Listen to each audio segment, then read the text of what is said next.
to episode 51 of Enterprising Minds. Today, we're going to talk about something that seems very simple, but man alive, as soon as you start trying to do it, there's 20,000 approaches and 40,000 opinions and too many people that you're going to have to rely on. And how do you get them to do what you want them to do in order to get a corporate project done in that kind of work environment, right?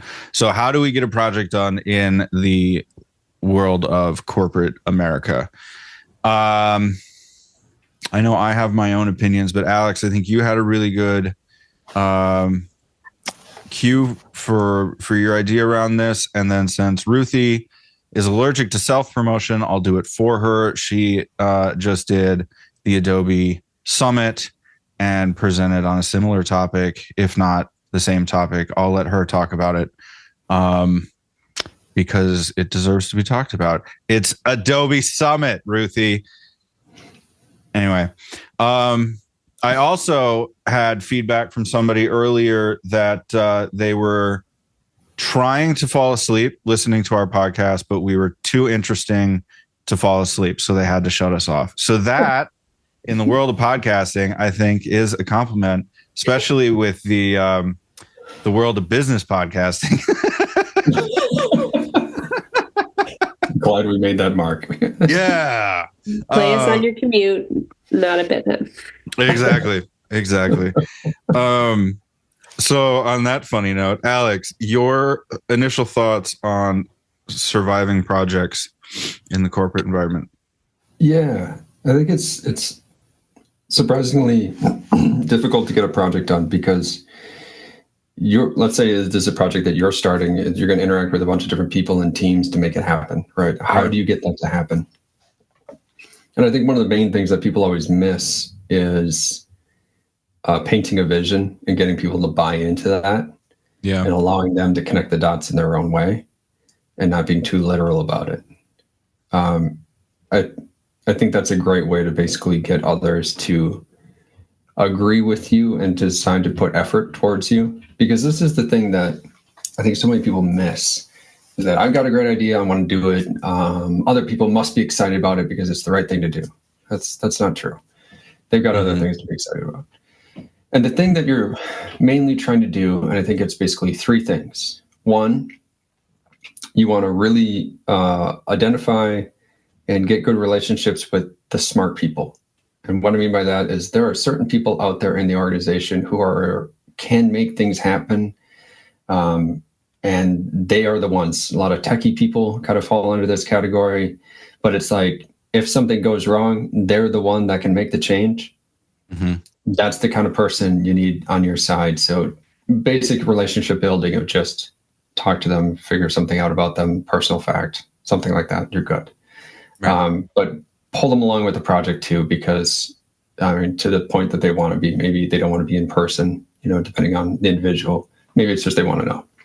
So number one, smart people. Number two, champions, mini champions, which is basically someone else who is emotionally tied to your project and its completion. Because your initial enthusiasm, great, but that's going to die eventually over time because you're asking for people to do work and change, right. And that has resistance. And they might say no to you, but they'll say yes to somebody else. So you need to find those other people who are kind of excited. Maybe it's a pet project they think is going to happen because of your project. Some kind of tie that they're going to take pride in your thing working, which means they're going to go out of their way and put effort towards making it happen. Like initial enthusiasm dies down, and then like fruition, like that second one is real hard to get to. Mm-hmm. And the third one is the goal with everybody else. Aren't the smart people or the mini champions, everybody else, is get rid of the slow resistance. And by that, I mean, if they look at their inbox and there's 500 emails, you need them to go to yours first and do the thing right away instead of, no, I'll just go to these other ones and then I'll flag it for later, which is why your project suddenly slows to a crawl and dies. And you're like, why can't this get done? Why am I waiting so long? We're missing deadlines or all the rest of this stuff. It's because they don't care. Yeah. So that's why I think it's like the three things, like you got a big project, great. Think about the project first of how it's actually going to happen, not just here's the details of what the project is, but who's going to be involved? How are we actually going to make this happen? There is, there is a little bit of a mini kind of SWOT analysis that needs to happen. Oh yeah. Yeah, I guess for me, now that I hear you listing those things out, I don't appreciate how much of that has been internalized. You know, Agreed. like, go ahead, Ruthie. Oh, just agree with that sentiment fully. There's a lot of these that I innately do. Maybe not even innate. I've learned to do over time through many projects. And it's good to know that these are part of what can make you successful so that you can start identifying where you have gaps or where you haven't necessarily learned to do something well enough. Well, and also understanding, like, who are the people that you absolutely need to have on your side, like mission critical, right? And then everybody else isn't kind of a nice to have. And the surprising thing for me, I guess I've always been surprised by this too, is on the onset of something, like if you find out that somebody's doing something cool and there's a way for you to leverage that and maybe expand the scope of what they're doing, like the amount of times I've had people hesitate because they're afraid that you're going to steal their idea and take credit for it. Yeah. Yeah. You know, so I've tripled down on making sure that anytime I bring up the pilot project or the project, I'm praising them, or I'm saying we're leveraging so-and-so's methodology that they did before and trying it out on our situation, to make sure that the love gets spread around, instead of just, I'm the smartest person in the room. Nah, I'm good at what I do, but I don't need to set the reputation or the expectation that I know what's going on all the time. No. That's a really good point, because that kind of gets down to some of the core of this, which is egos. It's you managing your own, for one, and not trying to be like, I know everything person, because nobody does. And you're going to make a lot of mistakes very publicly if you're going to play a lot of enemies. A lot of enemies. A lot of people are just going to be resistant to you just based on the way that you're acting. Like there's some of that alone. But the other thing is managing the egos, are basically in the kind of the pride of those around you as well. Like to your point of those who are sensitive to their pride being damaged, or their, credibility or reputation, or the opportunity loss, that might be there. But you're instead making sure and instilling that this is safe. This is going to help you. This is going to be positive for you. This is the thing we're working on. Like there's some like layers in there of being like, now, if you're taking my methodology and you're doing it, I'm now emotionally tied to the success of your project, because I want to make sure that I don't look like an idiot because of you. Like there's like pieces there, like just like you're going to be like so much more involved, and you're like, you want them to have success, and then now you can have more success because of their success. Like, there's other like little pieces kind of playing in there too.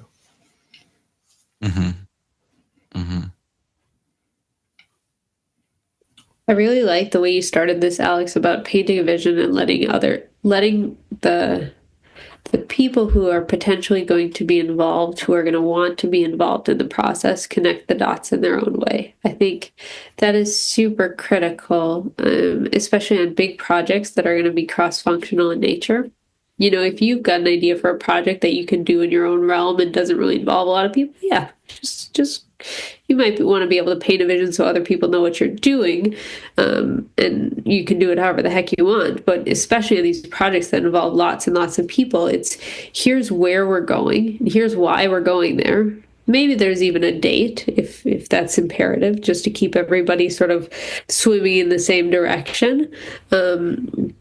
But then that point about letting them connect the dots in their own way, that not only allows them to feel like, oh, I have feel a sense of empowerment. It allows them to have a stake in it because they get to decide the way that they engage in the project or the way they get it done. And bonus points, they're going to see things you don't see. And so defining ahead, here's how we're going to do that, potentially pushes out the ideas that you wouldn't have thought about that could make your project more successful. The other quick call that I just wrote down in my notes as you were talking through is on identifying the smart people.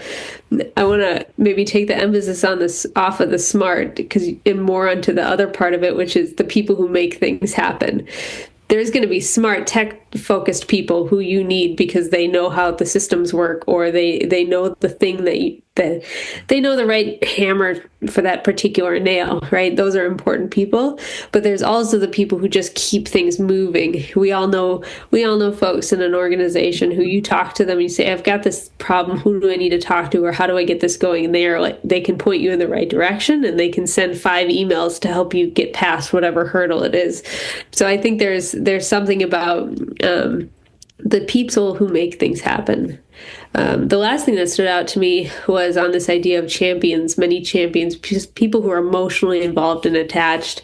And one of the things I think about on especially large enterprise projects is those are often, stakeholders, whether they're directly involved or indirectly involved. And a huge part of it is communication, making sure you have regular communication. You'll see any change management plan we're going to have these touch points and these 5 different communications channels. We're going to use our Yammer, our Vivo Engage, whatever it is. We're going to have emails 3 times a week. We're going to have meetings. I would always say, I think oftentimes we underestimate the value of one-on-one communication with our core stakeholders. Continuous reaching out, talking to them, making sure that they're hearing from you, but also that their own voice is heard in the process. And I always use that as a way to help move projects forward. To your point about getting rid of the slow resistance, that's one really easy way. Don't send them an email, talk to them in person or via chat. It's hard to ignore the most recent request if you just talk to the person directly. It's funny. I had a recent experience where, I was in a newer role. I'm figuring out who the cast of characters are, like who do I need to talk to be successful in the role. A lot like, what we talked about in the previous episode of, find out and go get it done. But there continued to be feedback on this one particular individual, like, all right, they can be a little rough to work with, and, watch out for this one. And I'm like, because if one person says that, it's like, well, whatever. You should probably just call them on a bad day, or, your interpretation of that. But if, enough people say that, then it's like, all right, well, I'm going to come prepared to this meeting. I'm still going to have the conversation. And as I'm going through the meeting, I'm like, wait, you're not a jerk. You're just from Boston. Like, I want that on a mug. Yeah.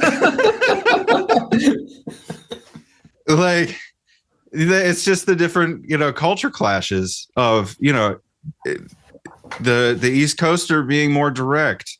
What do you know?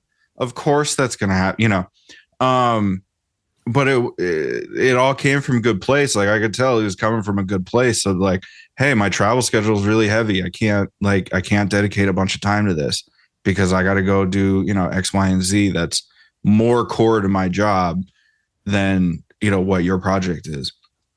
I appreciate that feedback. That's fine. We'll get done what we can get done when we can. And I'll try to find other solutions to, not bother you as much, but I might need your input every once in a while, when we can make it happen. So there's that kind of stuff too, where figuring out smaller details, more personal details about people have gone a really long way for me. Where, like, take 5 minutes in the beginning of the meeting, find out if they're a Yankees fan, find out if they're a Premier League fan, know a little bit about that, like, just, yeah, what makes them uniquely human, and then talk about it. Like, the amount of goodwill that I've gotten with my guitar background for people who are coming out of the woodwork. Like, yeah, I have all mine too, but I blur my background because I don't want anybody to, see that I might be playing during meetings or something. It's like, nah, own it, you know, you know. But like small gestures like that, I think have gone a really long way and allowed me to be successful. And I'm finding a lot of people, are complaining that they can't get stuff done. And I'm looking and I'm like, well, you just show up and you're like, all right, here's what I need from you. It's like, well, come on. Like, don't make it about you. Right. Like the telemarketing example from the other episode ago, where like telemarketing is annoying because it's about what the company wants, not what you want as the individual. Right. Like it's just going to be a lot harder to get buy-in if it's blatantly self-serving. Another facet of this topic of getting things done or getting projects done within a enterprise, small enterprise, large enterprise, is the scope and the scale of the project. They are going to operate quite differently, and the implications for your projects are going to be quite different. So we've all been in situations in which we're kind of in a niche. We're off sort of over here. We've got an idea for a project. And we can just run with it. And those sometimes are the most fun projects because you just make it happen. You do it. You inadvertently make a bunch of people's lives better or their work easier, et cetera, et cetera. And you can mostly just do your project and in the end say, this is what I did. And people go, oh, sweet, thanks. Like, that's awesome, right? There's those types of projects. And then there's the projects that involve, maybe one team, a couple of teams, and you've got a few communication layers between those types. And for those, the vision, having sort of a clear direction, all of a sudden become more important because you've got to organize across people. And then you've got the very large projects that are across lots of different teams with many different stakeholders, and those become the really challenging ones.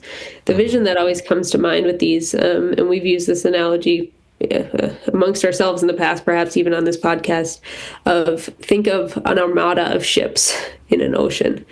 If you're working on a large project where you're doing something new, you have a destination, you are turning not just your own ship and guiding it through the choppy waters and all the storms and such. You have an entire cluster of ships that are all moving, and you're trying to get them all to move together. Now compare those two little pictures in our mind. One is the giant armada trying to move, how much slower it is, how wide of a turn radius it has, versus the one-off project that can sort of zip in and out of all those little ships. And I always find that useful when I'm working on large projects to think that way, because it helps ground of, okay, there are going to be parts of these larger projects that are challenging because scale changes the nature of how we work together. It changes what we have to do. You have to think about that change management piece because, as Alex mentioned earlier, change is hard, but it's hard in a way you don't notice, right? It's not hard in the way that you just push through it and you make people change. Like it's hard in the sense of it's a whole bunch of little drags on the boat turning that you have to navigate across. So that's something that I always find as an important part of the size of the project. And this is where we get into territory of finding executive or director level sponsorship on projects is what's going to help, along with that vision, keep everybody moving in a similar direction. And I think sometimes the value of that is a bit underestimated because it's so commonly applied. Oh, you got to have an executive sponsor in your project. Well, the reason it matters is because it's one of the things that provides an incentive for everybody to move. Yeah, the size of projects is interesting because I know for me, one thing that I did recently had to do with AI, and I got a pilot to the point where the corporate team was throwing the rule book and all the red tape at me. Like, you have to stop, you have to get it as part of the roadmap, you have to do this, that, da, da, da. And I went, not doing that. I'm not putting up with, like, I don't care enough to do 4 months of politicking on this project.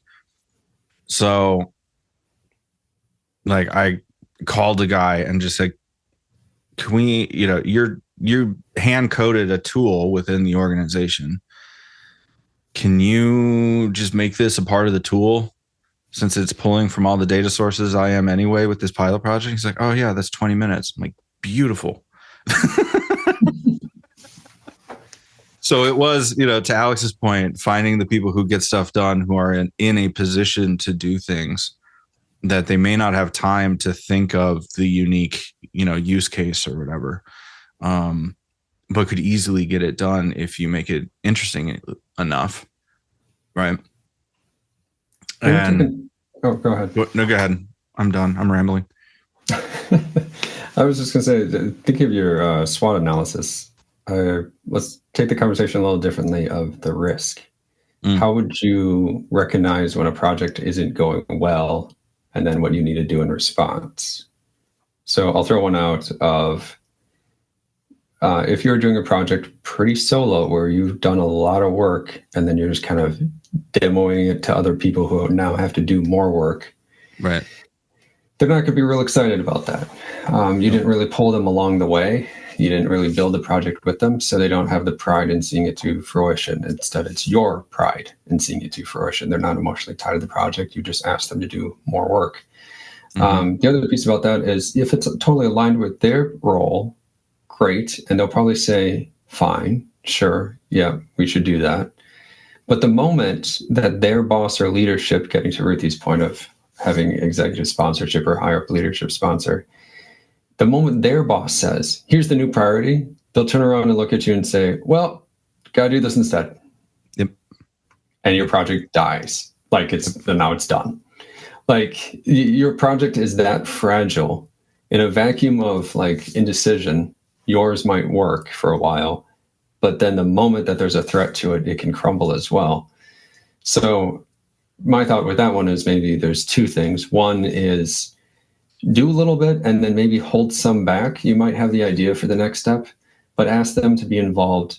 And then if conversation is slow, you can prompt them with this kind of next idea and kind of see where it goes, but you got to stay quiet and let them and listen and let them talk, and then kind of have them get excited and interested in the project. Now they're getting tied into it. They've spent time and effort on it. That, intangible, I have now spent half an hour of my life on your project. I'm now interested in your project. Right. That's the little bit that might be enough just to get that first part started. And the second part about the threat, if you're noticing that they're kind of just doing it because you're asking and it seems aligned, so they're going along with you, that's not a great sign. If it's a real small project, maybe it's something, but that resistance is there. So then it would be getting it in front of their boss, possibly during time with them, so it's public, and presenting the idea, is this a good idea? The moment the boss says yes, things are going to move faster. So little ways to get some approval as well. So here's a question for you. How emotionally upset do you get when one of your projects has to die? I really try not to tie my ego to my work. I've done that in the past, and that's never a good idea. No. I try to think of things as iterative learning with pilots, and that everything is an iterative learning with a pilot.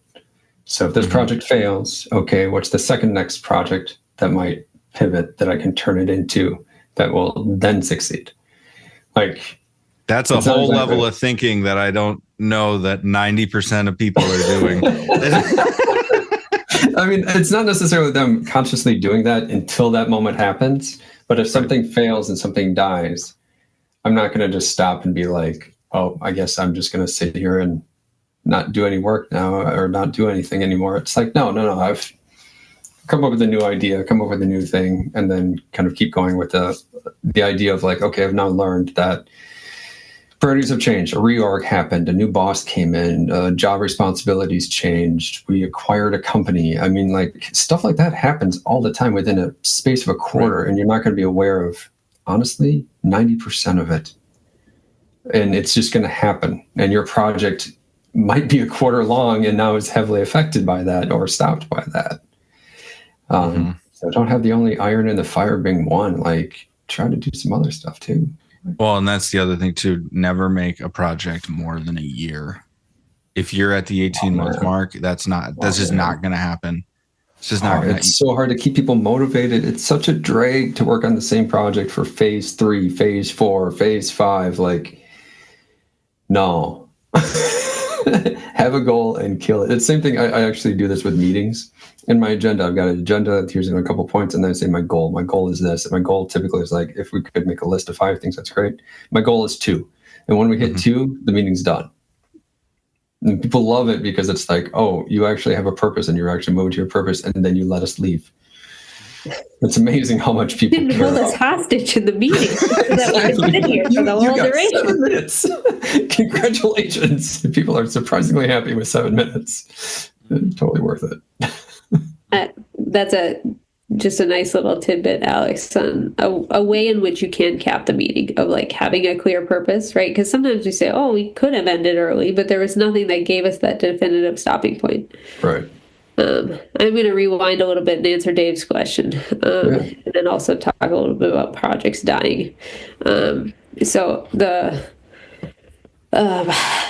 I will say that I do struggle from time to time with projects being killed or somehow dying, or new information comes in. It's like I had this idea, this vision, and now that vision got totally overturned. Like, I struggle with that. Sure I do, right? Especially when it's like, oh, I've worked with people, we've had this idea. Like you build a camaraderie when you're creating new projects, or you're coming up with, oh, here's where we're going. So it does. I would say, yeah, sometimes that'll happen, and it'll take me like a day or so to go, okay, what is the new information? How have things changed? Okay, then how do I need to think differently? Or what do I need to shift my actions to accommodate? But it's not always an easy process. The project dying thing, though, I just chuckled because I remember working on a couple of web projects in the past, and I was like, well, this is going to, this might take a little bit. Like, I don't think that some of these timelines are feasible. And the response to me was, no, you must reach these timelines, or the organization will shift, leadership will change, and the project will not exist anymore. So I think that is sort of maybe that's more of an issue with especially large enterprises. I'm not entirely sure, but definitely something I've encountered before, which is you have almost a built-in deadline on your projects, simply because, to your point, a lot can happen in a quarter to make what the thing you were working on, maybe it's still relevant, but it's no longer the top priority and it's out. Well, and that's an interesting point too, because if you look at the average tenure of a CMO, right? I mean, it's astonishingly short, right? I mean, let's be generous and say 24 months. The first 6 months is getting up to speed on what was happening and what the new role and responsibilities are, right?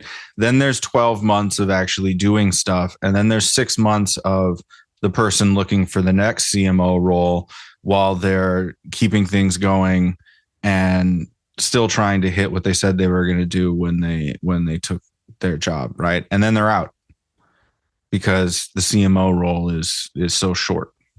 So you have that like 12-month, maybe 15-month window to align whatever you're doing to their priorities before the new director or the new CMO or the new SVP or however your org does it, right?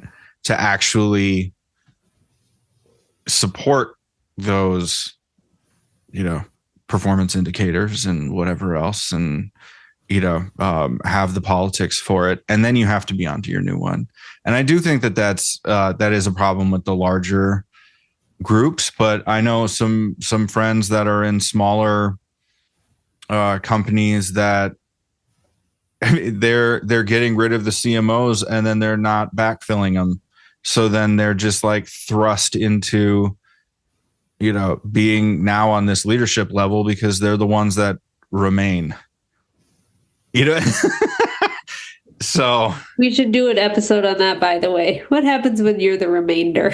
They're promoted by tenure.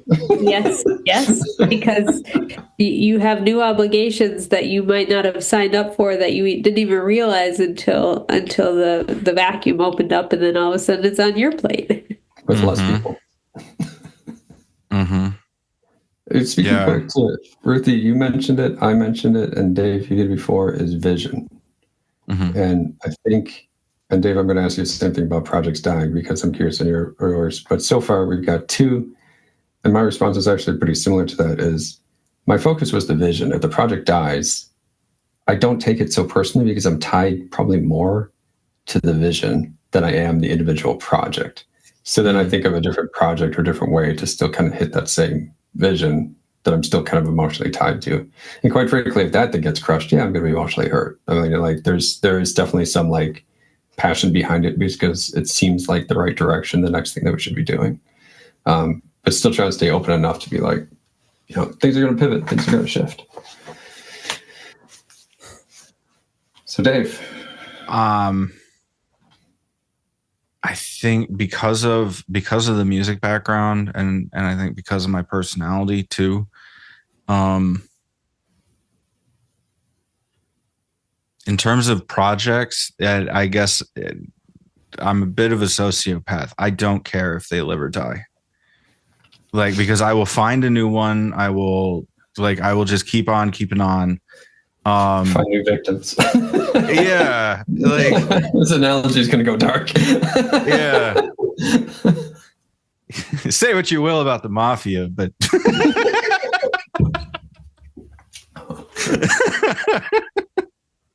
no. The thing with being the musician or the writer or having those experiences in the beginning of my career, I think coupled with the agency experience early on too, is just like a creative project is to capture a moment in time. And if you were to complete that project at any other moment in time, it wouldn't be the same thing.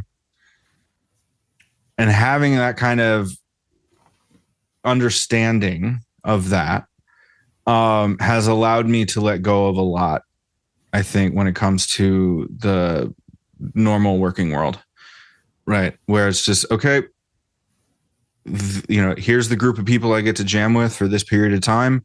We're going to do some cool things. And then when somebody moves on, great. We're going to find a new drummer or a new analytics person or a new whatever. And the vibe of the band will be different, but we'll still be able to do some cool things. It'll just be different. Right.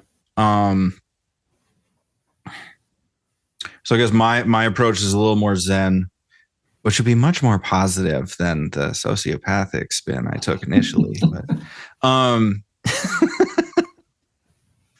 anyway, what was your second question before I get in trouble? If I remember, man. Oh, the vision piece was kind of the other piece of like how strongly do you kind of subscribe to the idea of like an overall kind of goal that you have at work and the projects are just kind of underneath of it, or do you see kind of each one separate? I used to be more tied to here's the North Star, here's what I'm doing. Like for me personally, that's very important. That's why I spend a ton of time at the end of the year and the beginning of the year figuring out what it is I want to do for the next year. Like it's not like, New Year's resolutions, but it's the what are my priorities for this year, right? And I think if your organization is good at market planning, that can go a long way to be like, here's what we're going to do over the next 12 months. Here's the opportunity we've identified. We're going to go chase after that. And I appreciate that. I think if I'm tied to one business, one whatever, it's hard for me because then everything becomes a little bit more important. But at least with my last few roles, I've had to service 5 or 6 different businesses or different go-to-market models. So like if I got bored with one, I could just switch to another one and then go down that rabbit hole and then switch to the other one, which for me is really good. But I understand for other people could be very stressful. But I do think it's important for leadership to have a vision, because if you don't have the vision, you can't be inspiring. And if you're not inspiring as a leader, you're not actually leading, you're a manager, right? because managing is what you currently have and making sure that that's optimized. Leadership is actually bringing people with you and towards something new, in my mind, at least. Yeah, I'll end there. I love a vision. Love a vision.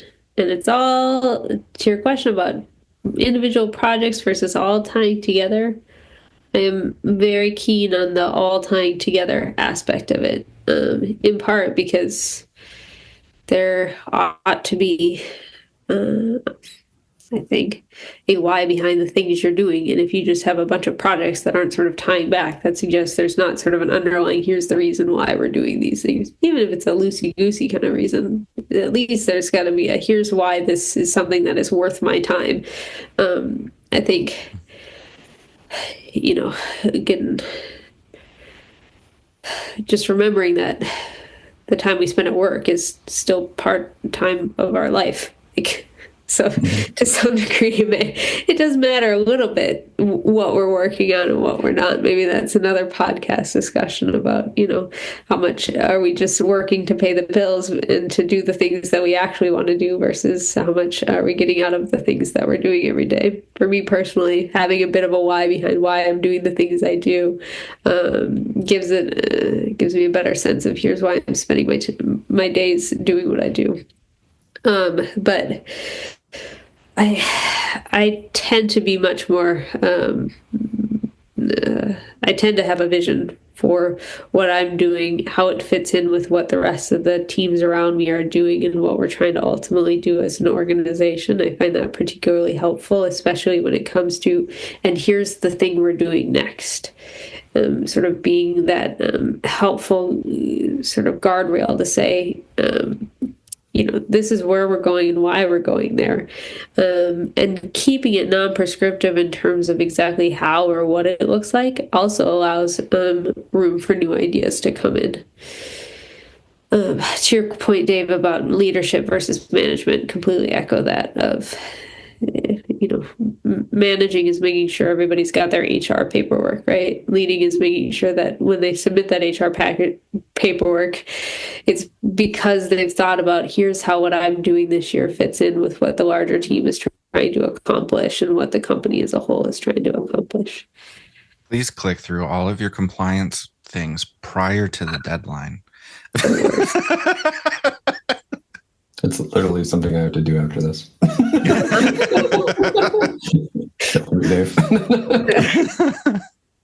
Actually, Ruthie, I'm gonna pin an idea here. As you were talking, I was thinking about how when I was younger, I got much more frustrated with projects and with the organizations and why are they making the decisions that they are?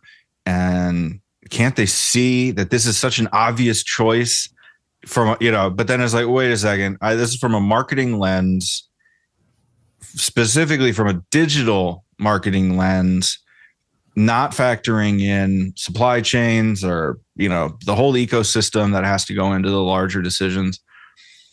And the idea that I may want to explore later with you guys would be, as I've gone through my career and learned more about the finance side of things, I may not like the decisions, but I understand them better, right? I don't think finance and accounting should have the power that they do, but that's definitely another episode. And I think this is where having clear visions, and maybe I'll give an example of vision and like how you might think about this in just a moment. But having clear visions from the top all the way down allows to bridge some of the gaps that you talked about, Dave. Right? Because if you look up and you go, why the heck are they making the decisions they are? That to me is a symptom of lack of transparency. You don't have a clear idea of here's what the top is trying to do as a company as a whole. This is how the next layer ladders up and what they're trying to accomplish in order to make that thing happen, and then so on and so forth down the line, which then ties in.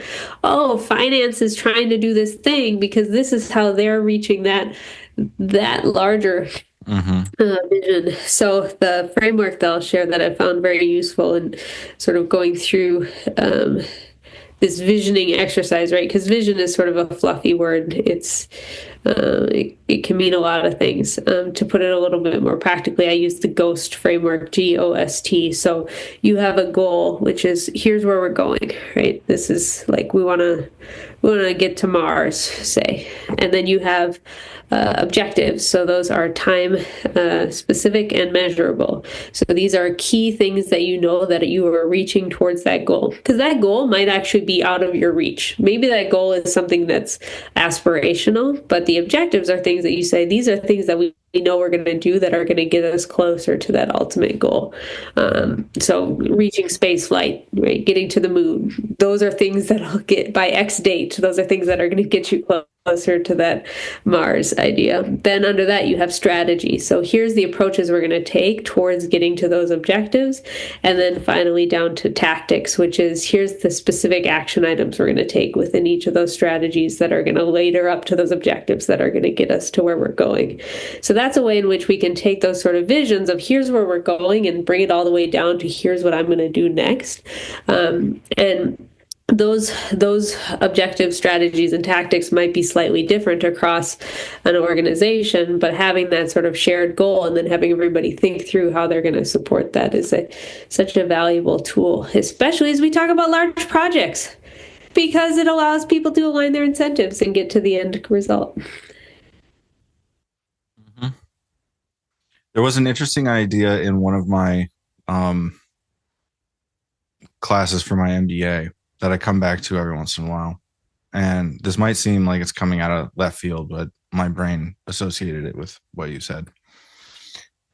It was a persuasion class, and the sales guy came in and he talked about how he used the Discovery Insights colors coding to align with his clients so that he knew how to speak to somebody when he was going to talk to them. So if he knew they were really red, he would be really direct to the point, like, hey, I don't want to waste a lot of your time, but I have this new opportunity. We have these new products. I thought of you, so I figured I'd share it. And if you're not interested, great, but here's the information. Thanks. That's the end of the phone call, right? Like 30 seconds. I thought of you. Give me a call. That's it. But if it's, if they're really blue and they're analytical, then, hey, we have this new thing. Here's a research paper on it and how it might fit into your situation. If you want me to set up a quick call, walk you through what we have, answer any questions you might have about it, let me know. And then green's the more emotional, yellow's the including everybody. So then it's going to be more of a like webinar, so that there's, other people involved, so that, there's the whole trope and whatever else. So tying those tactics to what you're doing, and knowing who your audience is, can go a long way as well, to being persuasive and successful. So, yeah. Anyway, before I continue to ramble and get on to other things, I think we can call this a successful episode. Thank you for making it this far. Thank you for listening. Like, share, subscribe. Please let us know any feedback. We love hearing what you like, what you don't like, and episode ideas, right? For like Ruthi's friend with the episode idea from the last one that we did. So keep them coming. Let us know. Survive the next week until we talk to you 2 weeks from now in the next episode of Enterprising Minds. Thanks, guys. Cheers. Cheers.